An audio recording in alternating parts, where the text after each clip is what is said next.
So hello and नमस्कार दोस्तों, कैसे हैं आप सभी। आई होप आप सभी बढ़िया होंगे, बढ़िया से अपनी पढ़ाई कर रहे होंगे। फ्रेंड्स, हम लोग इतिहास के अंतर्गत प्राचीन भारतीय इतिहास के स्रोत पढ़ रहे थे। कल के वीडियो में भी हमने इसी के बारे में चर्चा की थी, जिसमें हमने वेदों को देख लिया है। आज हम बात करते हैं वेदांगों की। तो वेदांग क्या है?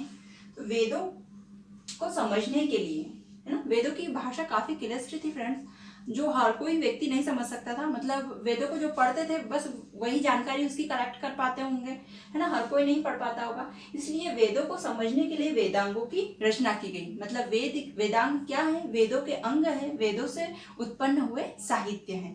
तो क्या लिखेंगे आप लोग वेदांग में कि वेदांग का शाब्दिक अर्थ होता है वेदों का अंग, अर्थात वेदों से उत्पन्न साहित्य को वेदांग कहा गया। आप ये डेफिनेशन लिखेंगे इसकी। और मैंने बता ही दिया है कि क्यों वेदांगों की रचना हुई। तो वेदांगों की रचना का कारण था कि वेद की जो भाषा थी काफी क्लिष्ट भाषा थी, अतः वेदों को समझने के लिए वेदांगों की रचना की गई। अब हम देख लेते हैं कि वेदांगों की संख्या कितनी है। तो वेदांगों की संख्या 6 है। काफी इंपॉर्टेंट है फ्रेंड्स, बहुत बार पूछा गया है ये क्वेश्चन। देख लेते हैं और देख लेते हैं कि कौन कौन से वे 6 वेदांग हैं। वेदांगों की संख्या कितनी है फ्रेंड्स? 6 है। 6 वेदांग हैं। कौन कौन से वेदांग हैं उनके बारे में चर्चा कर लेते हैं।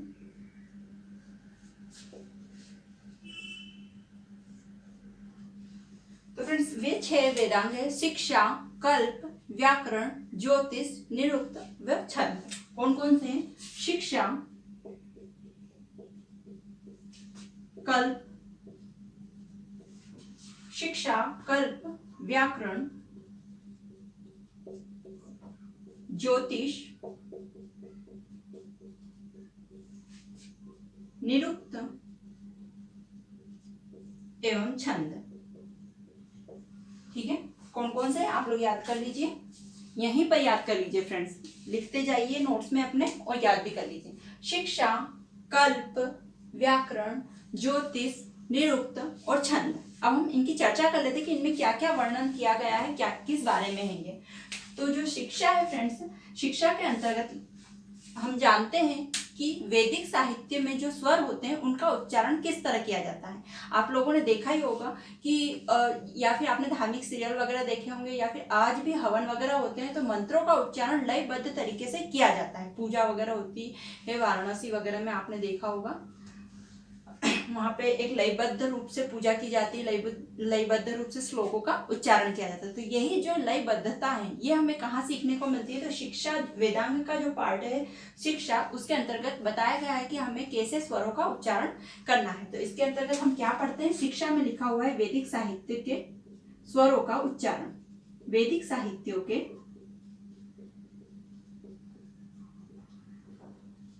स्वरों का उच्चारण।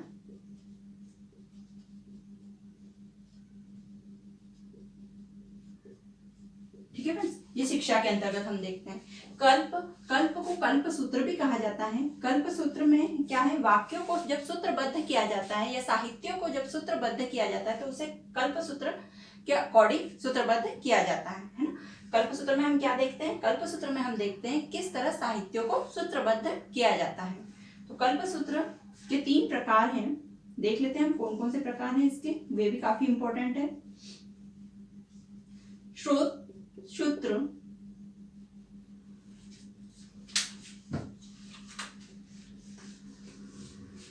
इसके 3 प्रकार हो जाएंगे फ्रेंड्स: श्रोत सूत्र, ग्रह सूत्र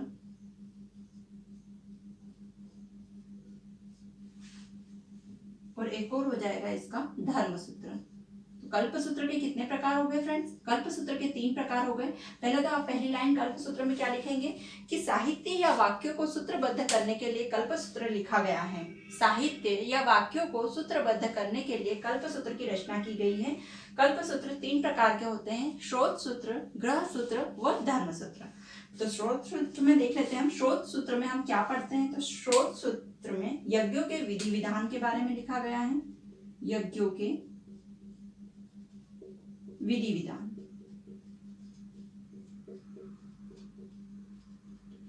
ठीक है। यज्ञों के विधि विधान के बारे में चर्चा की गई है। ग्रह सूत्र के रचनाकार पूछे जाते हैं फ्रेंड्स, तो अश्वलायन ने लिखी है। ग्रह सूत्र के रचनाकार कौन है? रचनाकार है इसके अश्वलायन, पूछा जाता है इसलिए मैंने बता दिया, इसका इंपॉर्टेंट है ये अश्वलायन। और इसमें ग्रह सूत्र में क्या चर्चा की गई है? ग्रह कर्म कांडों की, जो घर के कर्म कांड होते हैं उनके बारे में चर्चा की गई है। ग्रह कर्म कांडों की, ठीक है। इसके रचनाकार कौन हो जाएंगे? ग्रह सूत्र के रचनाकार है अश्वलायन। और जैसा कि नाम से ही प्रतीत हो रहा है, ग्रह सूत्र में क्या चर्चा की गई है? ग्रह कर्म कांडों की चर्चा की गई है। धर्म सूत्र में देख लेते हैं फ्रेंड्स। धर्म सूत्र के अंतर्गत सामाजिक, धार्मिक व राजनीतिक कर्तव्यों की चर्चा की गई है। हमारे क्या क्या मानव की क्या क्या सामाजिक, धार्मिक व राजनीतिक कर्तव्य होना चाहिए, उनके बारे में धर्म सूत्र में बताया गया है। सामाजिक,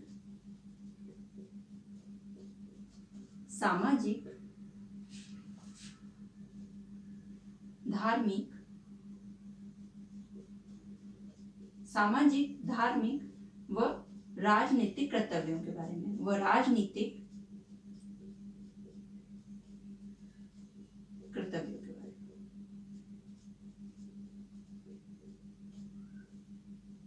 कर्तव्यों की चर्चा, ठीक है फ्रेंड्स। तो आप कैसे लिखेंगे इसको? धर्म सूत्र के अंतर्गत सामाजिक, धार्मिक व राजनीतिक कर्तव्यों की चर्चा की गई है। सो फ्रेंड्स, ये हो गया आपके कल्प सूत्र। क्या देखा हमने कल्प सूत्र में? इसमें साहित्य व वाक्य को सूत्रबद्ध किया जाता है। कल्प सूत्र के 3 प्रकार है: स्रोत सूत्र, ग्रह सूत्र, धर्म सूत्र। स्रोत सूत्र में यज्ञों के विधि विधान के बारे में चर्चा की गई है। ग्रह सूत्र में ग्रह के कर्म कांडों के बारे में चर्चा की गई है। ग्रह सूत्र की रचना अश्वलायन ने की है। और धर्म सूत्र की जहां तक बात है, तो धर्म सूत्र के अंतर्गत मानवों के सामाजिक, राजनीतिक व धार्मिक कर्तव्यों के बारे में चर्चा की गई है। तो इस तरह से आप बनाते हुए, है ना, लिख लेंगे। शॉर्ट फॉर्म में नहीं लिखेंगे फ्रेंड्स, जैसा सेंटेंस मैंने बोला है वैसा आप लिखेंगे, ताकि आपको उस समय समझ में आए। क्योंकि यदि आपने शॉर्ट फॉर्म में लिख लिया है, जैसे स्रोत सूत्र, यज्ञों के विधि विधान, तो आपको समझ में नहीं आएगा कि यज्ञों के विधि विधान मतलब एक टाइम के अंदर हम जब भूल जाते हैं या फिर कुछ थोड़ा बहुत याद नहीं रहता, तो हम उस टाइम पे कंफ्यूज हो जाते हैं। तो कंफ्यूजन ना क्रिएट हो, इसके लिए अभी आप फुल सेंटेंस लिख लेना। तो हमने बात कर ली शिक्षा और कल्प की। अब हम व्याकरण को देख लेते हैं कि व्याकरण में क्या है।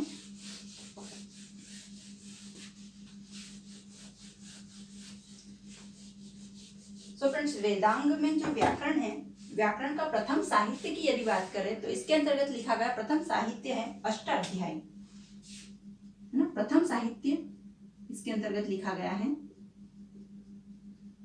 वेदांग के अंतर्गत प्रथम साहित्य नहीं है फ्रेंड्स। वेदांग का जो पार्ट है व्याकरण, तो व्याकरण के अंतर्गत ये प्रथम साहित्य लिखा गया है।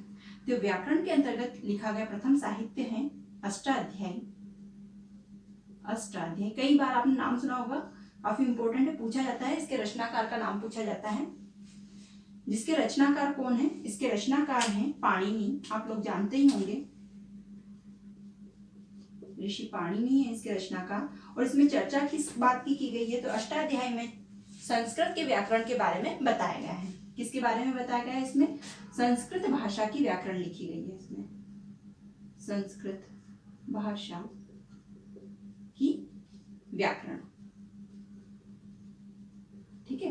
व्याकरण, चूंकि व्याकरण नाम है तो इसमें सभी भाषाओं के व्याकरण के बारे में चर्चा की गई होगी फ्रेंड्स। तो इसके अंतर्गत लिखा गया प्रथम साहित्य अष्टाध्यायी। ये सबसे पहले अष्टाध्यायी लिखा गया, जिसमें संस्कृत भाषा के व्याकरण की चर्चा की गई है और संस्कृत भाषा की व्याकरण बताई गई है। और इसके जो रचनाकार थे जिन्होंने अष्टाध्यायी लिखे, उसका नाम क्या है? उनका नाम है पाणिनि है, ठीक है। उनका नाम क्या है? पाणिनि है, ऋषि पाणिनि। तो ये हमने बात करी व्याकरण की। अब हम ज्योतिष देख लेते हैं। तो ज्योतिष शास्त्र में भी साहित्य लिखे गए हैं फ्रेंड्स, इसके अंतर्गत भी। तो ज्योतिष शास्त्र का प्रथम साहित्य कौन सा हो जाएगा, ये देख लेते हैं हम। जिस तरह व्याकरण में प्रथम साहित्य अष्टाध्यायी था, वैसे ज्योतिष का प्रथम साहित्य इसके अंतर्गत लिखा गया प्रथम साहित्य है वेदांग ज्योतिष। क्या है फ्रेंड्स? वेदांग ज्योतिष लिखा गया है इसके अंतर्गत, वेदांग ज्योतिष, है ना। और ज्योतिष शास्त्र है तो आप समझ ही गए होंगे कि ज्योतिष के बारे में ही चर्चा की गई हुई, ज्योतिष शास्त्र के बारे में ज्ञान होगा इसके अंदर। तो वेदांग में ज्योतिष की रचनाकार कौन है? तो इसके रचनाकार है लगध मुनि। इनके रचनाकार कौन है? लगध मुनि, लगध मुनि। ठीक है फ्रेंड्स, तो वेदांग ज्योतिष के रचनाकार कौन हो जाएंगे? लगध मुनि। और ये प्रथम साहित्य है किसके अंतर्गत लिखा गया? ज्योतिष शास्त्र के अंतर्गत लिखा गया। अब हम देखते हैं निरुक्त के बारे में।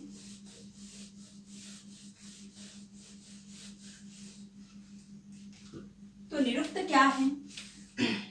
निरुक्त में किस बात की चर्चा की गई है? तो निरुक्त में चर्चा की गई है कि वैदिक साहित्यों की उत्पत्ति कहाँ से हुई है।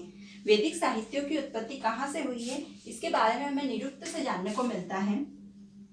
वैदिक साहित्य की उत्पत्ति बताई है, वैदिक साहित्य की उत्पत्ति। ठीक है, वैदिक साहित्यों की उत्पत्ति बताई गई है। इसके प्रथम ऋषि कौन है जिन्होंने निरुक्त को देखा, जाना, परखा? तो प्रथम इसके ऋषि हैं, प्रथम ऋषि का नाम भी पूछ लिया जाता है। तो प्रथम ऋषि हैं कश्यप। प्रथम ऋषि वैसे इतना इंपॉर्टेंट नहीं है, इतना नहीं पूछते हैं, लेकिन फिर भी लिख लीजिए। निरुक्त वेदांग के प्रथम ऋषि कौन है? ऋषि कश्यप हैं। और निरुक्त प्रथम साहित्य इसके अंतर्गत लिखा गया है, वो कौन सा साहित्य है? निरुक्त नाम ही है, उस साहित्य का नाम क्या है? निरुक्त है।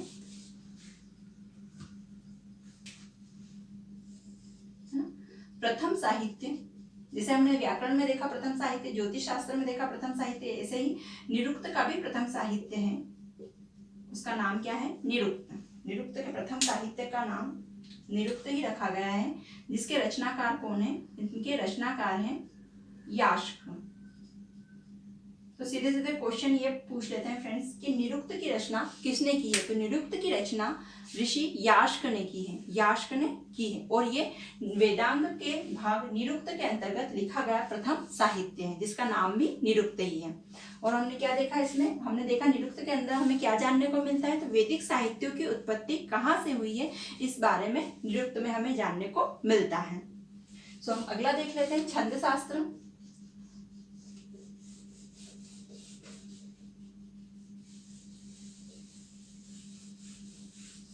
छंद शास्त्र के बारे में, छंद शास्त्र के अंतर्गत लिखा गया प्रथम साहित्य है,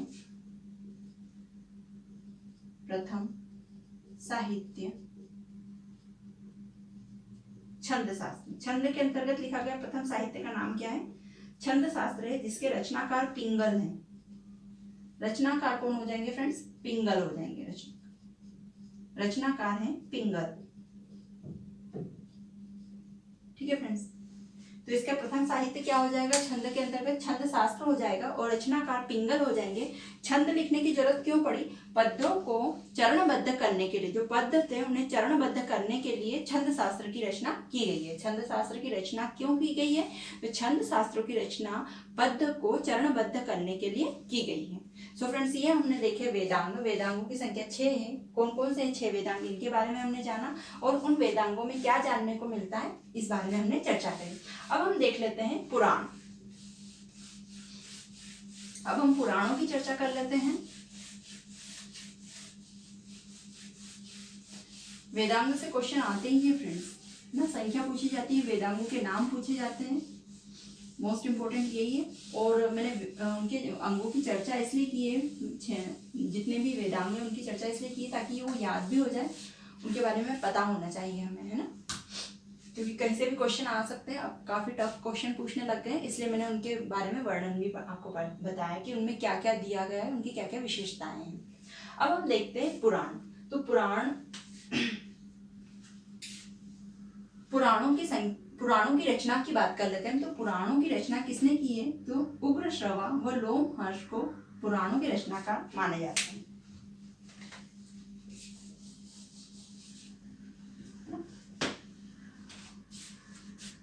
पुराण किसके द्वारा लिखे गए? तो पुराणों की रचना की गई है कि रचनाकार लोमहर्ष एवं उग्र श्रवा को माना जाता है। उग्र श्रवा, ये दो नाम है फ्रेंड्स। आप क्या लिखेंगे? पुराणों के रचनाकार उग्र लोमहर्ष एवं उग्र श्रवा को माने जाते हैं। पुराणों की संख्या 18 है। कितनी है पुराणों की संख्या? पुराणों की संख्या 18 है, जिनमें से हमें पूरे 18 पुराण याद नहीं करना है, उनके नाम याद नहीं करना, जो खास खास है वो मैं बता देती हूँ। तो उनमें एग्जाम्पल देख लेते हैं हम, जैसे विष्णु पुराण,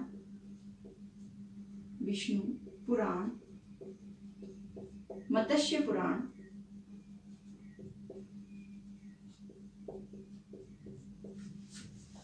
वायु पुराण, भागवत पुराण, है ना, ब्राह्मण पुराण, ये सारे पुराण के उदाहरण हैं। इसमें से ये जो 3 पुराण हैं, विष्णु पुराण, मत्स्य पुराण, वायु पुराण, काफी इंपॉर्टेंट है। क्यों इंपॉर्टेंट है हम देख लेते हैं। क्योंकि विष्णु पुराण जो है, इसमें मौर्य वंश के बारे में चर्चा की गई है, मौर्य वंश के बारे में चर्चा की गई है। मत्स्य पुराण सबसे प्राचीनतम पुराण है, सबसे सर्वाधिक प्राचीनतम, है ना, प्राचीनतम आप लिख लीजिए, प्राचीनतम पुराण है, मतलब सबसे पहले मत्स्य पुराण लिखा गया है, सबसे पुराना है प्राचीनतम पुराण। और इसके अंदर आंध्र सातवाहन वंश, जो कि दक्षिण के राजा थे फ्रेंड्स, दक्षिण दिशा जो हमारे भारत के दक्षिणी क्षेत्र है, वहां पर इन लोगों का शासन था, आंध्र सातवाहन वंश का। तो उन राजाओं के बारे में यहाँ पे चर्चा की गई है, आंध्र सातवाहन वंश के बारे में यहाँ चर्चा की गई है। वायु पुराण की यदि बात की जाए तो वायु पुराण के अंदर गुप्त वंश के बारे में चर्चा की गई है, गुप्त वंश। ठीक है, तो ये चीज पूछ ली जाती है, तो ये इंपॉर्टेंट है। इसमें विष्णु पुराण के अंतर्गत मौर्य वंश के बारे में, मत्स्य पुराण के अंतर्गत आंध्र सातवाहन वंश और वायु पुराण के अंतर्गत गुप्त वंश के बारे में चर्चा की गई है। और सबसे प्राचीनतम यदि पुराण की बात की जाए तो मत्स्य पुराण सबसे प्राचीनतम पुराण है। फ्रेंड्स, पुराणों में बस इतना ही है। स्मृति ग्रंथ अब हम देख लेते हैं, स्मृति ग्रंथों की चर्चा कर लेते हैं।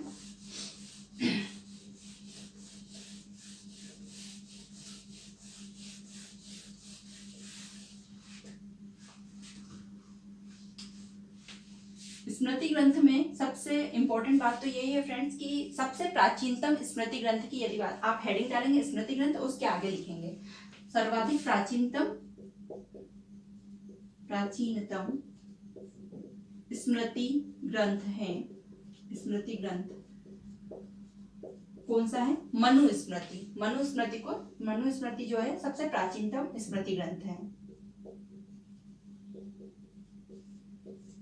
स्मृति ग्रंथ की यदि आधारशिला की बात करें कि इसमें किन की चर्चा की गई है, तो इसे हिंदू धर्म का कानून ग्रंथ भी कहा जाता है, कानूनी ग्रंथ भी कहा जाता है। इसमें नियम सिद्धांत वगैरह ये दिए गए हैं स्मृति ग्रंथ में। तो आप यूं भी लिख सकते हैं पहली लाइन इससे पहले कि इसे हिंदू धर्म में कानूनी ग्रंथ कहा गया है। कौन सा ग्रंथ कहा गया है फ्रेंड्स? हिंदू धर्म के अकॉर्डिंग कानूनी ग्रंथ, हिंदू धर्म के अकॉर्डिंग इसे कानूनी ग्रंथ बताया गया है स्मृति ग्रंथ को, है ना। नियम सिद्धांत वगैरह इनकी चर्चा की गई है स्मृति ग्रंथ के अंतर्गत। सबसे प्राचीनतम स्मृति ग्रंथ कौन सा है? तो सबसे प्राचीनतम स्मृति ग्रंथ है मनुस्मृति। मनुस्मृति है। एक और स्मृति ग्रंथ काफी फेमस है, याज्ञवल्क्य। याज्ञवल्क्य में स्त्रियों को संपत्ति का अधिकार दिया गया। सर्वप्रथम स्त्रियों को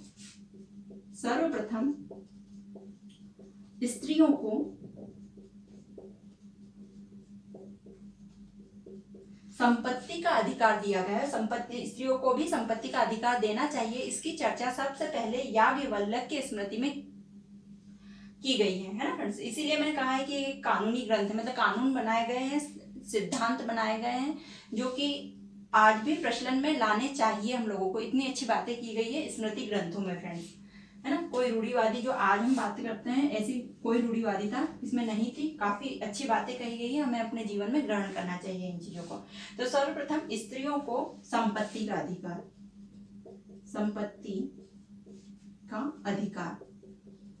संपत्ति के अधिकार की बात की गई, किसमें की गई है? याज्ञवल्क्य स्मृति में की गई, इसलिए ये इंपॉर्टेंट हो जाता है। मनुस्मृति, याज्ञवल्क्य स्मृति। एक और है नारद स्मृति। इसको भी देख लीजिए, नारद स्मृति।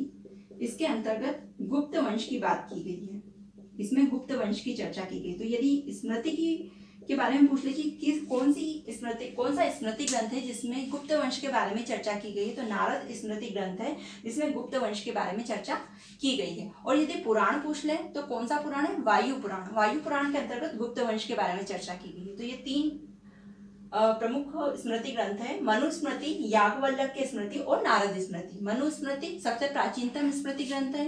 याज्ञवल्क्य स्मृति इसलिए इंपॉर्टेंट हो जाता है, ये भी प्राचीनतम है। मनुस्मृति के बाद में इसी का नाम लिया जाता है, याज्ञवल्क्य स्मृति ग्रंथ का, जिसमें हमने सर्वप्रथम स्त्रियों को संपत्ति का अधिकार की बात की गई है इसके अंतर्गत। और नारद स्मृति इसलिए इंपॉर्टेंट हो जाता है क्योंकि इसमें गुप्त वंश के बारे में चर्चा की गई है। सो अब हम देख लेते हैं उपनिषद। उपनिषद क्या है?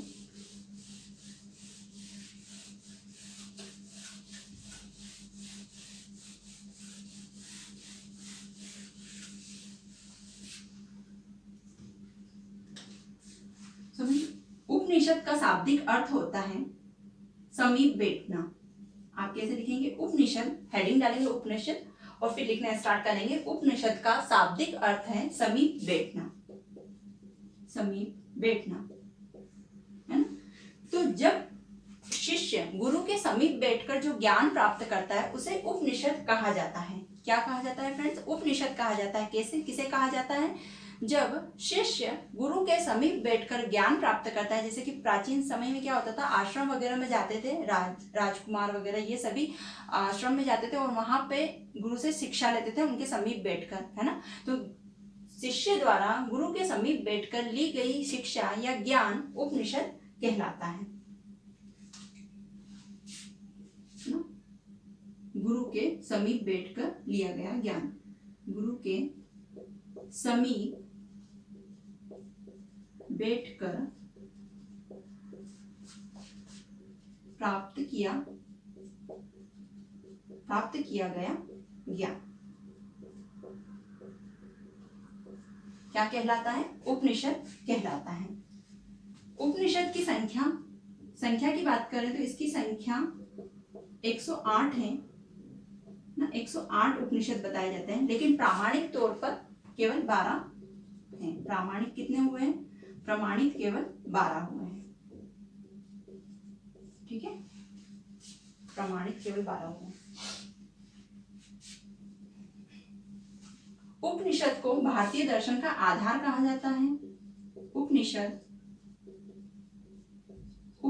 को भारतीय दर्शन का आधार कहा जाता है, भारतीय दर्शन का आधार कहा जाता है। उपनिषद को भारतीय दर्शन का आधार माना जाता है। जो हम दर्शन शास्त्र वगैरह पढ़ते हैं उसका आधार, यदि उसकी शुरुआत कहीं से हुई है तो कहाँ से हुई है? उपनिषद से हुई है।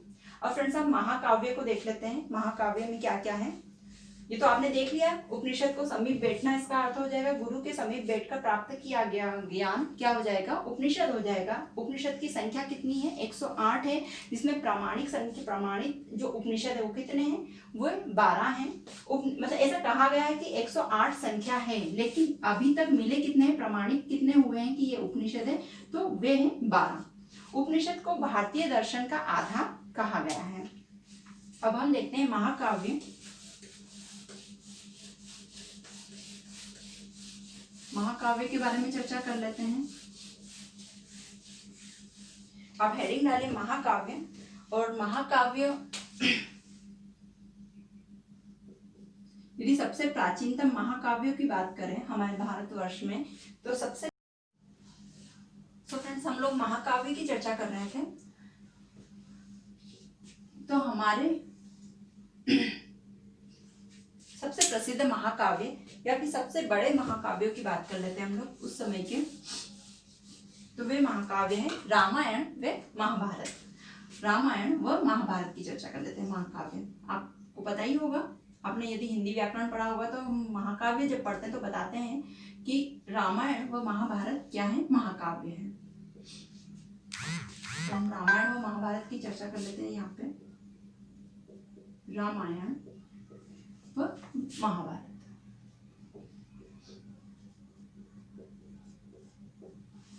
सो फ्रेंड्स, रामायण की यदि हम बात करें तो रामायण की चर्चा किसने की है? रामायण की चर्चा की गई है, आपको पता ही होगा रचनाकार कौन है रामायण के।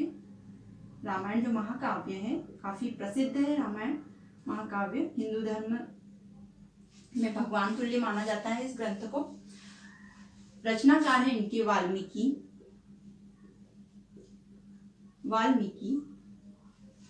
रामायण में यदि श्लोकों की बात की जाए तो फ्रेंड्स, रामायण में सबसे पहले श्लोकों की संख्या 6000 श्लोक थे। इसमें 6000 श्लोक कितने थे? 6000, जो कि समय के साथ में बढ़कर कितने हो गए? 24000 हो गए। श्लोकों की संख्या कितनी हो गई? 24000 हो गई बढ़कर। ये जो ग्रंथ थे फ्रेंड्स, अब आप बोलोगे कि वाल्मीकि जी ने जब 6000 लिखे तो फिर 24000 कैसे हो गए? तो हुआ यूं कि जब ये काल चल रहा था, ये समय चल रहा था, उसी समय के दौरान रामायण की रचना भी शुरू हो गई थी फ्रेंड्स, है ना। और जैसे जैसे घटनाक्रम होते गए, जैसे यहाँ तक खत्म हो गया समझ लीजिए, लेकिन फिर और आगे की घटनाएं जैसे जुड़ी तो फिर श्लोकों की संख्या और बढ़ गई, है ना। जैसे लवकुश कांड वगैरह ये काफी बाद में आ जाते हैं रामायण के अंतर्गत। यदि आपने रामायण ग्रंथ को पढ़ा होगा तो उसमें एक ये कांड है, सबसे लास्ट में लवकुश कांड पढ़ा जाता है, तो वो ऐड हुआ तो उसमें फिर श्लोकों की संख्या और चेंज हो गई, है ना। तो 6000 श्लोक थे प्राचीनतम, और उसके बाद में ये बदलकर कितने हो गए? 24000 हो गए। और 24000 रामायण में श्लोक होने के कारण इसे एक अन्य नाम से भी जाना जाता है, वो नाम है चतुर्विंशति संहिता। किस नाम से? अन्य नाम से भी जाना जाता है रामायण को, अन्य नाम इसका अन्य नाम है चतुर्विंशति संहिता। चतुर्विंश सहस्री संहिता। ठीक है फ्रेंड्स, तो ये हो गया आपका रामायण के बारे में जानकारी। अब हम महाभारत के बारे में देख लेते हैं। महाभारत के रचनाकार हैं वेद व्यास। ऋषि वेद व्यास ने लिखी है महाभारत। और महाभारत में श्लोकों की संख्या की यदि बात की जाए तो इसमें श्लोकों की संख्या है 8800। जिस तरह रामायण में श्लोकों की संख्या चेंज हुई थी फ्रेंड्स, वैसे ही महाभारत में भी घटनाएं जैसे घटित होती गई, वैसे श्लोकों की संख्या, वैसे ही महाभारत बड़ा होता गया ये ग्रंथ या फिर महाकाव्य, और श्लोकों की संख्या भी परिवर्तित होती गई। तो सबसे पहले 8800 श्लोक थे, फिर इनकी संख्या बढ़कर कितनी हो गई? 24000 हो गई। 24000 श्लोक हो गए, और 24000 से भी बढ़कर महाभारत की में श्लोकों की संख्या और भी बढ़ गई थी, जो कि 1 लाख हो गई थी। कितने श्लोक हो गए थे फ्रेंड्स? 1 लाख श्लोक हो गए। इसीलिए महाभारत को विश्व का सबसे बड़ा महाकाव्य कहा जाता है। यदि क्वेश्चन आता है कि विश्व का सबसे बड़ा महाकाव्य क्या है, कौन सा है, तो महाभारत को ही विश्व का, पूरे वर्ल्ड का सबसे बड़ा महाकाव्य कहा जाता है। इसकी एक विशेषता हो गई फ्रेंड्स ये कि विश्व का सबसे बड़ा महाकाव्य, विश्व का सबसे बड़ा महाकाव्य, सबसे बड़ा महाकाव्य है। ठीक है फ्रेंड्स, विश्व का सबसे बड़ा महाकाव्य है। क्योंकि जब इसमें 8800 श्लोक थे फ्रेंड्स महाभारत में, तो महाभारत का एक नाम हुआ करता था उस समय पे सबसे पहले जय संहिता। आपने सुना भी होगा कि महाभारत को एक अन्य नाम से जाना जाता है जिसे जय संहिता कहते हैं। तो यही महाभारत महाकाव्य का सबसे पहला नाम था ये फ्रेंड्स। ये चेंज नहीं हुआ था कि महाभारत से बदल के जय संहिता बोलने लगे थे, पहला नाम ही जय संहिता था इस महाकाव्य का। जब इसमें श्लोकों की संख्या 8800 हुआ करती थी, इसे क्या कहा गया था? जय संहिता कहा गया था। फिर जब श्लोकों की संख्या बढ़ गई और 24000 हो गई, तो जय संहिता का नाम बदलकर भारत हो गया। क्या नाम हो गया फ्रेंड्स? भारत हो गया। और जब ये श्लोक और ज्यादा बढ़ गए, 1 लाख श्लोक हो गए, तो महाकाव्य का नाम महाभारत हो गया। इस तरह महाभारत नाम रखा गया इस महाकाव्य का, जो कि विश्व का सबसे बड़ा महाकाव्य है। तो यह आपने रामायण व महाभारत के बारे में जाना फ्रेंड्स। आप लोग नोट कर लीजिएगा, जय संहिता नाम, फिर भारत और फिर महाभारत इसका नाम था। अब हम लास्ट देख लेते हैं आरण्य। आरण्य के बारे में देख लेते हैं हम लोग। इसे नोट कर लीजिएगा फ्रेंड्स। आई होप आपको पढ़ने में मजा आ रहा होगा। ये सारी चीजें काफी जरूरी है फ्रेंड्स, यहाँ से क्वेश्चन आते ही हैं। काफी कुछ चीजें हम लोग यहाँ से सीखने को मिल रही है हमें। आप लोग देख ही रहे होंगे ऐसी ऐसी चीजें जो हमें जनरली पढ़ने में नहीं मिलती। यदि हम जीएस की बुकें वगैरह उठाते हैं और क्वेश्चन यहाँ से आ जाते हैं और हम उस समय सोचते हैं हमने तो इतना सारा कुछ पढ़ लिया था, लेकिन हमसे क्वेश्चन क्यों नहीं बन रहे।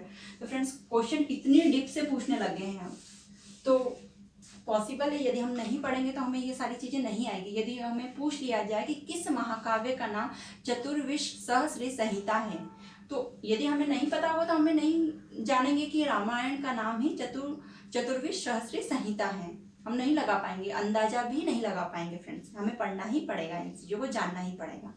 सो हम आरण्यक की बात कर लेते हैं हम, और घबराने की जरूरत नहीं है, कोई इतना टफ भी नहीं है। सारी फैक्चुअल बातें हैं, उसमें कुछ मंथन करने की भी जरूरत नहीं है ना। जो कुछ जानने को मिल रहा है, जो कुछ फैक्चुअल हमें मिल रहा है, वो सब कुछ सही है, वैसा का वैसा ही तो आना है, इसमें घुमा कर भी क्या पूछेंगे। आरण्यक की बात करते हैं फ्रेंड्स, तो आरण्यक में जो अरण्य वर्ड है, हेडिंग डाल लीजिए अरण्य। इसमें जो अरण्य वर्ड है इसका अर्थ होता है जंगल या वन, जंगल या वन। तो ऑब्वियसली वे साहित्य जो कि जंगलों में बैठकर लिखे गए हैं उन्हें आरण्यक नाम दे दिया गया है ना। वे साहित्य, वे वैदिक साहित्य, वैदिक साहित्य जिनकी रचना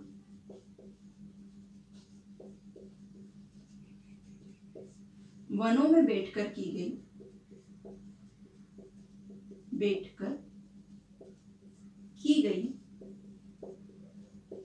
उन्हें आरण्यक नाम दिया गया। क्या नाम दिया गया फ्रेंड्स? आरण्यक नाम दिया गया। और ये किस बारे में है ये भी देख लेते हैं हम। तो इनमें रहस्यात्मक व दर्शन शास्त्र से संबंधित विषयों की चर्चा की गई है। इसके अंतर्गत किनकी चर्चा की गई है? रहस्यात्मक एवं दर्शन शास्त्र जैसे विषयों की चर्चा की गई है, विषयों की चर्चा की गई है। तो फ्रेंड्स ये हो गया आपका आरण्यक, है ना। क्या क्या देखा हमने? अरण्य का अर्थ जंगल होता है, वन होता है, और वे वैदिक साहित्य जो कि जंगलों में बैठकर या वनों में बैठकर लिखे गए हैं उन्हें नाम दिया गया आरण्यक। और इसमें क्या किन बातों की चर्चा की गई है? तो जो रहस्यात्मक विषय हैं, जो दर्शन शास्त्र के अकॉर्डिंग जो के अंतर्गत जो विषय आते हैं उन विषयों की चर्चा की गई है। सो फ्रेंड्स आई होप आपको वीडियो अच्छा लगा होगा। ये हमारे ब्राह्मण ग्रंथ जितने थे वे खत्म हो गए हैं, जो कि धार्मिक ग्रंथ के अंतर्गत, धार्मिक साहित्य के अंतर्गत आ रहे थे। ब्राह्मण साहित्य या ब्राह्मण ग्रंथ वे खत्म हो गए। अब हम पढ़ेंगे नेक्स्ट वीडियो में ब्राह्मणोत्तर साहित्य या ब्राह्मणोत्तर ग्रंथ, जो कि जैन धर्म व बौद्ध धर्म के अनुसार लिखे गए हैं। जो साहित्य जैन धर्म व बौद्ध धर्म के अनुसार लिखे गए हैं, या फिर जो ग्रंथ जैन धर्म व बौद्ध धर्म के अनुसार लिखे गए हैं, उनके बारे में चर्चा कर लेंगे। और उसके बाद में हम लोग ऐतिहासिक जो ग्रंथ वगैरह या ऐतिहासिक साहित्य वगैरह उनके नाम व रचनाकार पूछे जाते हैं फ्रेंड्स, मोस्ट इंपॉर्टेंट है, पूछे ही जाते हैं एग्जाम में, उनके बारे में देख लेंगे। सो वीडियो को यहीं समाप्त करते हैं। वीडियो देखने के लिए धन्यवाद। नमस्कार।